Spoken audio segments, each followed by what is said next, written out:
Hi, this is Lex UK and this is a Dreams Tools tutorial. We're working our way through Sculpt mode, so we'll go Sculpt mode and we're doing the guide tools. We've done Surface Snap and now we're looking at Tentacle Snap. Now don't forget there is Surface Snap and Tentacle Snap in Paint as well, but the effects and things are slightly different for Sculpt mode, so don't get confused between the two, even though they're identical, because they're in different modes. They do slightly different things. Right, so we've had a look at Surface Snap before. So I'll just put this into stamp mode. So we're in stamp mode, and I've got a shape here. If I was to stamp this shape, I have got choices of where I want to put it. I'm going to put it inside, a little bit up, in the air, etc. If I put it into Surface Snap mode, it immediately snaps to the grab point. The default is the center, so it goes inside the surface of your object, and you've got like half of it in, half of it out, and you can't lift up off the surface until you're away from an edge like that. So you're snapped to the surface, and it's very good for embossing and engraving, and for getting objects right down onto the surface of your sculpt. If I put it into smear mode, you can see that even if I lift up, it's still, I'm trying to lift this off the surface and it won't. So if you are colouring, making an embossed shape in smear mode, you've got to be careful you don't get up onto the next level of where you've already been, because then it will come up, but it is still surface snapped. You can't drag it up. So let's go back into stamp mode and let's try Tentacle Snap. Okay, and in stamp mode, Tentacle Snap is identical to Surface Snap. There is absolutely no difference at all. Tentacle Snap will just snap this down and you'll stamp it, and it's exactly the same. There is no difference.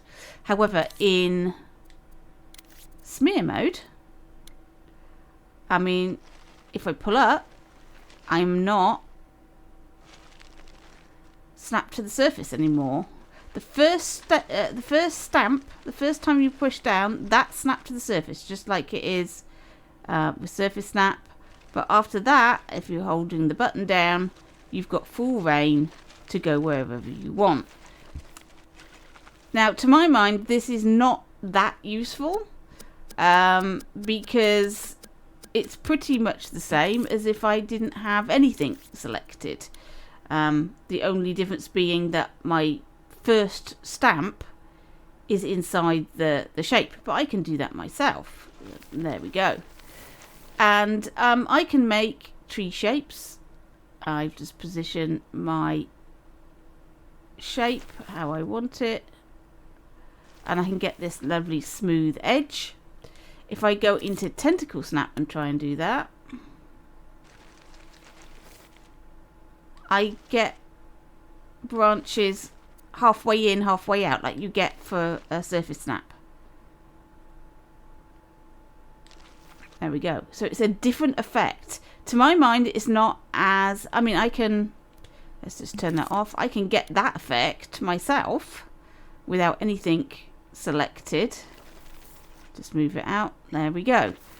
So it's not much of an advantage, the Tentacle Snap in Sculpt mode, to my mind, and that's what makes this a very, very short tools tutorial. I don't really see the benefits of the Tentacle Snap tool in Sculpt mode. It only works with smear, and I can't see the advantage when you can place it much better without anything selected. Like I say, the first sculpt is in, but after that you've got free reign, so it's not really much of an advantage. It doesn't work with physics, not like the paint's Tentacle Snap mode, so it doesn't like wave around or anything. So it's one of those tools that is there, but I don't suppose you'll be using it very much in Sculpt mode. If you know different, if you know of a really good reason for why you would use Tentacle Snap, and you can say to me in the comments, oh no, I use it all the time, it's really good for, and then leave a comment. But otherwise, for my mind, it's a tool that exists, but it's unlikely to be used very often. Okay, thanks for watching, and I'll catch you in your dreams.